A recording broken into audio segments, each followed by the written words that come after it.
Programa Educação com o professor Alexandre Valim Machado. Olá, eu sou o professor Alexandre Valim e estamos de volta com o programa Educação. Essa semana nós vamos conhecer um pouquinho de Heron Miranda, professor e escritor e cujo autor de um título que me chamou muita atenção, Abismo. Voltamos já. Professor Heron, bem-vindo à sua casa, literalmente à sua casa, né? A nossa casa, a casa do professor, né? Dessa vez nós vamos te conhecer de uma outra forma. Eu estava analisando, a gente sempre vê aí na internet e sempre comentário de muitos professores, e me chegou um livro muito interessante, O Abismo. Me fala um pouquinho o que te levou a escrever, o que te levou primeiramente a ser escritor. Olha, Valinho, eu acredito que a escrita é um ato de criação, né? É uma maneira de se desenvolver a arte, né? Interpretar o mundo de uma maneira diferente. A escrita me impulsiona todos que escrevem para um universo em que a linguagem flui de uma maneira diferente, flui de uma maneira mais, digamos, mais adaptada aos desejos de algumas pessoas, da maioria das pessoas, né? Escrever é um ato de liberdade e de busca de aproximação com as pessoas. Há quanto tempo você escreve, Heron? A minha primeira obra mesmo, ela foi a público no ano 2000, né? Então já vão aí 21 anos, né? Nesse intervalo eu fiz 5 obras, né? Os espaços não são muito homogêneos, mas porque isso vai dependendo do tempo, né? E eles seguem a mesma linha ou não?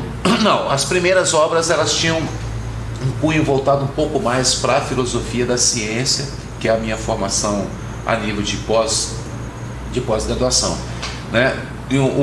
A Escotilha do Duende, que foi um livro de 2007, que eu fiz com a editora Rua Paia, é um livro que caminha um pouco mais no campo da filosofia mais geral, né? São ensaios filosóficos. Então ali eu comecei a dar um outro norte para aquilo que eu entendia que deveria ser a minha produção. E depois, em 2019, nós chegamos com o 6º discurso, e agora 2021 com o Abismo. Esse o Abismo, vamos começar por ele. Me fale sobre a concepção dessa ideia.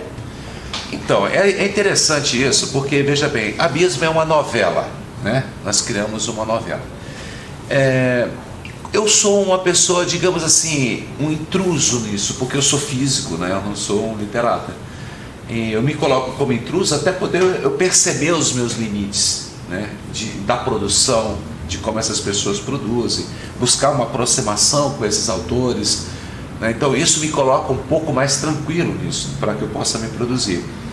E o Abismo é uma novela baseada digamos assim, em personagens que ocuparam a minha vida durante muito tempo. Alguns deles, acredite, eu sempre achei que eram verdadeiros, e depois eu fui descobrir que eles não eram verdadeiros. Parece uma loucura, né? Porque tem um personagem no livro, no Abismo, que para mim, até antes um pouco de eu escrever o livro, ele era real. Assim como eu estou conversando com você, eu conversei com esse personagem de forma imaginária algumas vezes, e não é um drama psicológico isso que eu estou falando, é uma coisa que a minha mente construiu esse personagem como se ele fosse real. E quando eu descobri que não era real, eu falei, poxa, não é possível, será que está acontecendo? Então vamos dar corpo a isso de uma outra maneira. Então esse personagem entrou para compor uma narrativa que é bem isso das minhas vivências, né? Ele se tornou real através do livro. Através do livro. Ele deu o corpo no livro. É muito interessante. Escrever é a geração de um filho, né? É a geração de um universo, mesmo que seja nosso próprio. Mas é isso que eu queria falar. Essa narrativa do abismo, você diria que nós vivemos em abismos? Com certeza. Esse livro, o Abismo se propõe a fazer é exatamente colocar as pessoas nessa condição de estar à beira de um penhasco, porque essa é uma experiência minha pessoal também, eu acredito que de muitas pessoas, né?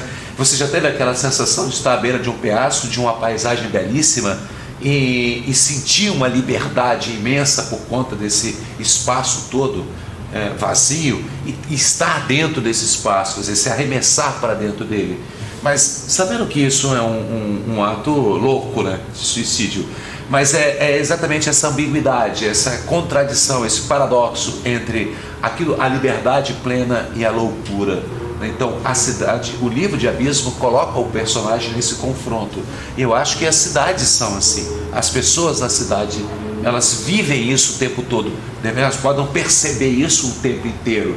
Mas em algum momento da sua vivência, das suas reflexões na cidade, ela pode se perceber. Você acha que muitas crises surgem talvez pela percepção disso por algumas pessoas? Não, eu não sou da psiquiatria ou da psicologia, da psicanálise, não tenho esse poder todo, mas eu acredito que pelas minhas leituras e pelas minhas vivências, da forma como eu elaborei o texto, então eu tento conduzir as pessoas a pensar exatamente isso, né? Que há um limite tênue, isso aí, né? muito imperceptível entre aquilo que é a loucura e a liberdade total, né? Que é o desejo de quase todo ser humano e que é quase impossível alcançá-lo. Então aí fica exatamente nesse conflito, né?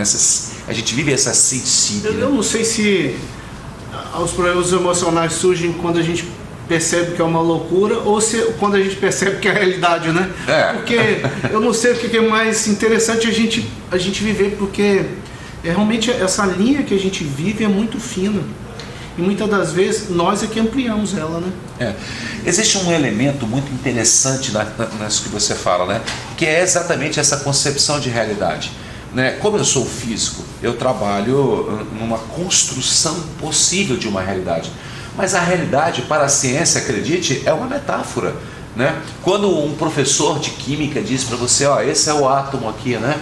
Você tem o núcleo e os elétrons girando em volta e concebe isso como pequenas bolinhas, como pequenas esferas. Isso não quer dizer que o átomo seja assim, mas é uma metáfora que aproxima algo que seja que é tão difícil de você perceber, porque você não vê isso, mas cria um elemento que seja possível para que as pessoas possam compreender um pouco melhor. É uma metáfora. Então a ciência é uma metáfora, a realidade para o cientista é uma metáfora. E sabe o que eu achei muito interessante? A gente cria a realidade muitas das vezes com a forma como nós cremos. O químico pode... Você pega e só fala agora. O químico cria uma realidade, mas o físico cria outra. Mais ou menos assim, né? Porque são formas diferentes de se interpretar uma realidade. Porque uma outra coisa importante, Valim, é que para nós que somos físicos, que somos filósofos, né, em grande maneira... a realidade, ela é uma impossibilidade. A gente tem sucessivas aproximações dessa realidade, mas fazer com que aquilo que nós achamos que compreendemos e fazer com que isso seja coincidente com a realidade, de fato, é uma ousadia, isso é uma impossibilidade. Aliás, nós temos dentro da própria física um campo especial para isso, que é o princípio da incerteza do Werner Heisenberg, que vai dizer isso: a gente tem sucessivas aproximações, mas entre aquilo que eu apuro e aquilo que de fato há sempre um distanciamento. Há sempre um distanciamento. Olha só, nós vamos dar uma paradinha, mas fica aí que voltamos já já.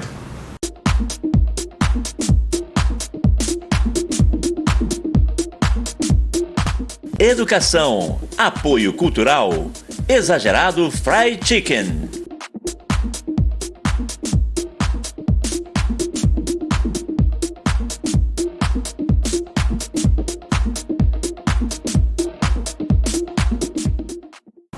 Estamos de volta com o programa Educação e essa semana estamos conversando com o professor, com o escritor Heron Miranda. Vamos continuar aqui nossa conversa, que foi muito interessante, professor. Mas agora vamos mudar um pouco de livro. O Sexto Discurso, Paisagem Filosófica sobre Erotismo, é um livro erótico? Valim, eu diria o seguinte, que é um livro erótico e às vezes ele tangencia até a pornografia, né? Mas isso pode causar no primeiro momento um impacto, assim, as pessoas terem uma certa rejeição e tal, porque vinculam a ideia a uma anormalia, alguma coisa assim. Só que veja bem, esse livro ele tem um objetivo, que é falar de coisas relativas à filosofia e à física, inclusive, através de uma linguagem erótica. E o desejo de produzir pela linguagem erótica, no primeiro momento, é realmente de seduzir pela palavra, né? Mas o objetivo final desse livro não é o erotismo.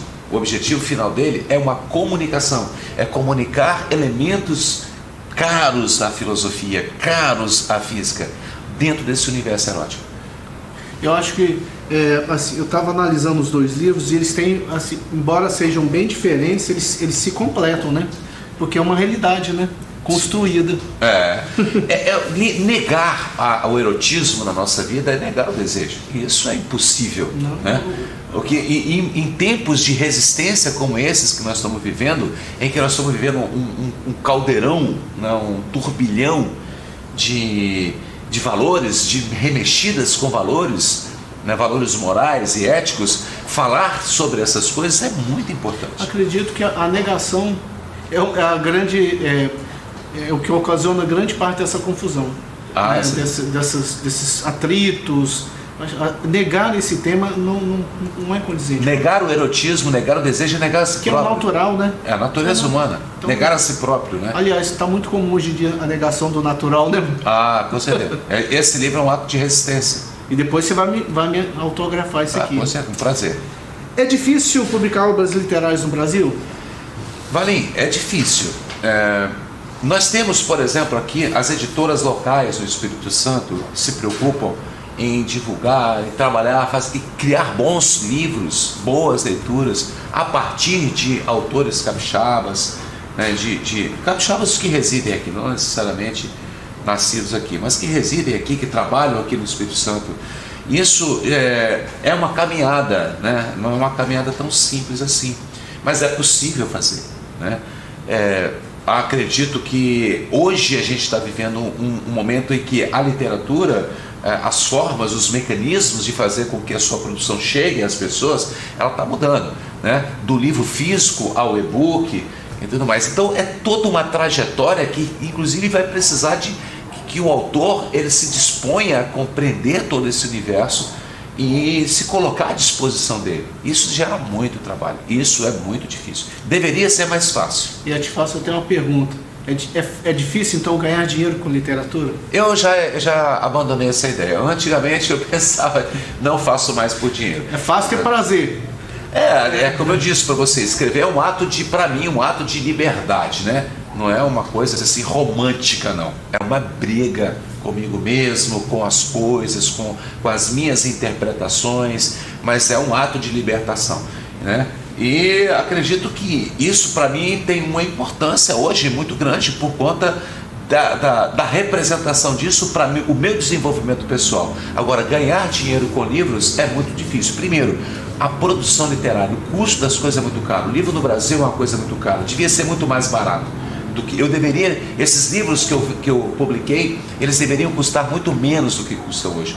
Mas o custo disso, da linha da cadeia produtiva, impede isso, né? Então, se fossem muito mais baratos, outras pessoas estariam mais acessíveis ao livro. Agora, muito mais do que dinheiro, ele te dá algo muito maior, né? Você se sente realizado. Eu percebi que é necessário escrever para você, né? Sim. Eu já estou fazendo outras produções, a gente não para, né?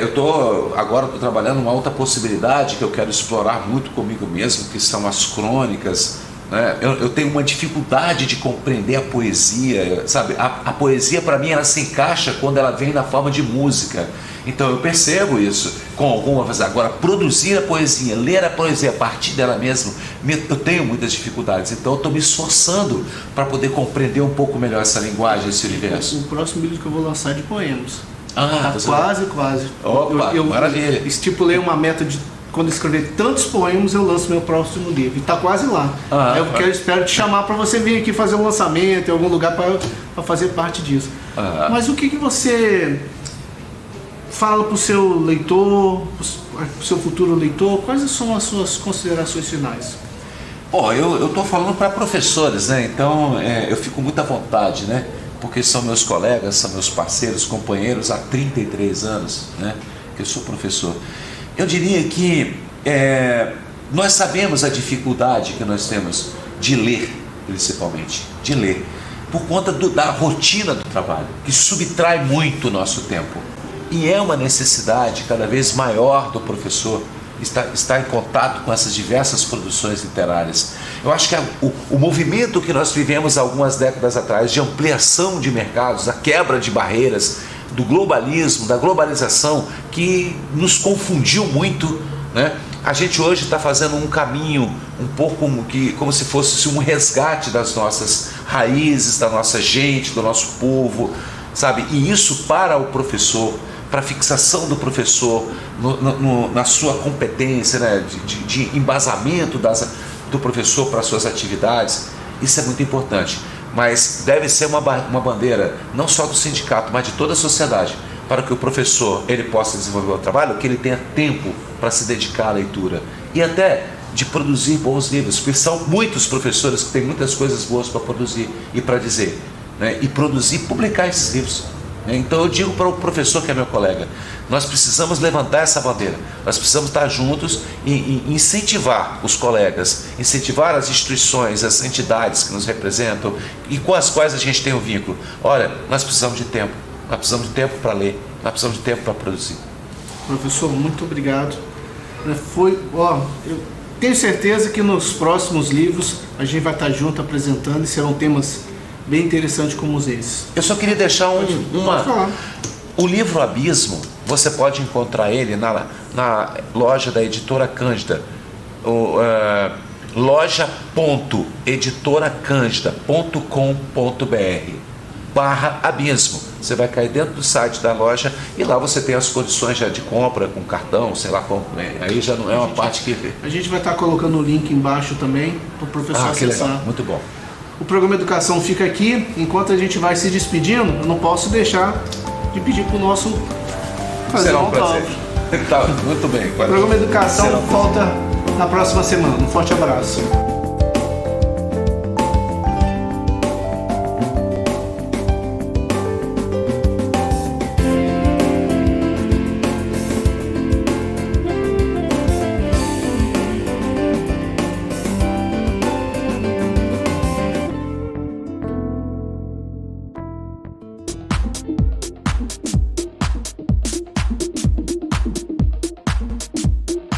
Educação, apoio cultural, Exagerado Fried Chicken.